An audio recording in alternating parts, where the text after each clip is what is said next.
ठीक है, तो टॉटरिंग माने कि बहुत फीबली जो है वो चल पा रहा था, ठीक से चल नहीं पा रहा था। Along in his little tweed coat, tweed होता है जनरली जो वुलन सरफेस के, एक रफ सरफेस का होता है वुलन क्लोथ, उसको बोलते हैं। तो उसने एक कोट भी पहना होता है ठंड से बचने के लिए, और बताते हैं कि उसका ना एक पूरा वार्डरोब था। वार्डरोब क्या होता है? एक लार्ज बॉक्स कह सकते हैं आप, एक लार्ज कबर्ड कह सकते हैं आप, या लार्ज रूम भी कह सकते हैं, जिसके अंदर बहुत सारे अलग अलग टाइम पे यूज़ होने वाले ड्रेसेस जो हैं वो उसमें रखे होते हैं। तो आप ट्रिकी का जो बताते हैं पूरा, मतलब एक दो कोट नहीं था उसके पास, पूरा अपना वार्डरोब था। For the cold weather and a rain coat for the wet days, उसके लिए कोल्ड वेदर वाला कोट अलग था, और बारिश से बचने के लिए वेट डेज के लिए पहनने वाले कपड़े अलग थे। He struggled on drooping in his harness, और वो बताते हैं कि वो कैसे जो है परेशान हो रहा था अपनी इन चीज़ों को लेकर, और अपने उस जो उसका वेट बढ़ रहा था उन चीज़ों को लेकर। So I thought it wouldn't be long before I heard from Mrs Pumphrey. तो वो कहता है कि वो उनको कहीं ना कहीं ऐसा याद आता है मिस्टर हैरियट को कि इनकी जो परेशानी है, जो डॉग की परेशानी है, उसके बारे में उन्होंने जो है मिसेस पम्फ्रीज को बहुत ज़्यादा दिन नहीं हुए, और थोड़े दिन पहले भी उन्होंने मिस पम्फ्रीज से इस बारे में सुना था। The expected call came with in a few days, और जब उन्होंने उसको डॉग को देखा था तो वो समझ गए थे पहले उस डॉग को देख के कि इसको जो है परेशानी होने वाली है, क्योंकि ये अपनी आदत सुधारेंगे नहीं और ये जो है पक्का परेशान होगा।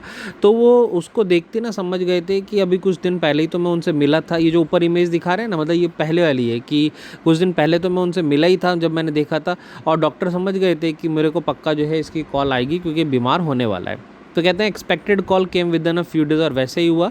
वो मैंने कॉल एक्सपेक्ट करा था और कुछ ही दिन में मेरे को कॉल आ जाता है। And Mrs Pomfrey was distraught, और मिसेस पम्फ्री जो है बहुत ही ज़्यादा डिस्ट्रॉट थी। डिस्ट्रॉट बोलते हैं जो बहुत ही ज़्यादा वरीड या अपसेट होता है ना, उनको बोलते हैं।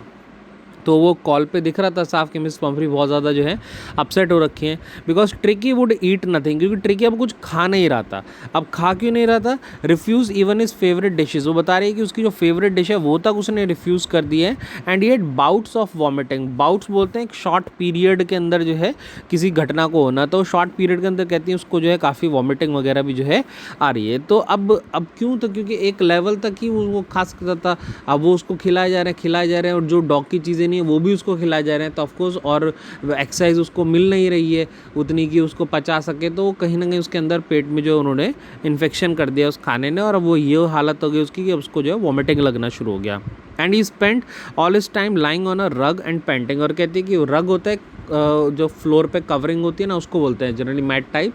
तो कहती हैं पूरा पूरा दिन जो है वो ऐसे ही वहाँ रग पे पड़ा रहता है और पेंटिंग करता रहता है। पेंटिंग माने हाँफने को बोलते हैं, ऐसा तेज़ तेज़ सांस चलना उसका।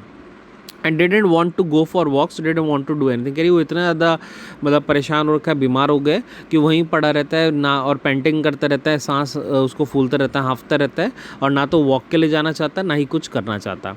सो I had made my plans in advance, the only was to get Tricki out of the house was a period house for a period. तो क्या वो डॉक्टर कहते हैं कि मुझे पहले से ही पता था कि वो पक्का बीमार होने वाला है और मिसेस पम्फ्री मुझे कॉल करेंगी, तो उन्होंने एडवांस में उसके लिए एक ट्रीटमेंट जो उन्होंने सोच रखा था, पर पहले उसको क्या करना था, उस घर से जो है बाहर लेकर आना था। So I suggested that he be hospitalise for about a fortnight to be kept under observation.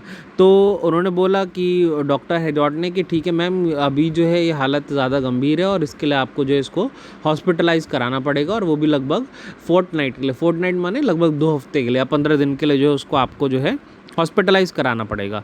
सो और उसको मैं ऑब्जर्वेशन में रखूँगा, तब देखते हैं इसको क्या होगा। द पुअर लेडी ऑलमोस्ट सून्ड, अब कहते हैं कि जैसे मैंने उनको ये बोला तो वो तो क्या हो गई, वो लेडी बिल्कुल सूंड हालत में हो गई। सूंड बोलते हैं मतलब एक जो अपनी होश खो बैठना, ऐसा टोटल कॉन्शियसनेस जो है वो लैक हो जाना। सो जो लेडी थी वो ये सुनते ही जो उनके तो होश खो बैठी वो कि अरे मतलब ये कैसे होगा, मैं अपने डॉग को कैसे भेजूंगी। And she was sure he would pine and die if he did not see her every day, और वो इतना ज़्यादा परेशान थी, उनको पता था कि अगर मैंने अपने डॉग को रोज़ नहीं देखा अपने पास तो मैं पक्का मर जाऊँगी, इतनी ज़्यादा वो परेशान होगी उसको लेके। But I took a firm line and Tricki was very ill and this was the only way to save him, यानी मिसेस पम्फ्री ने उनको बोलने की कोशिश करी होगी, समझाने की कि नहीं प्लीज़ आप घर पे ट्रीटमेंट कर दो या जल्दी कर दो, इतने दिन के लिए नहीं, ऐसा सब बोला होगा।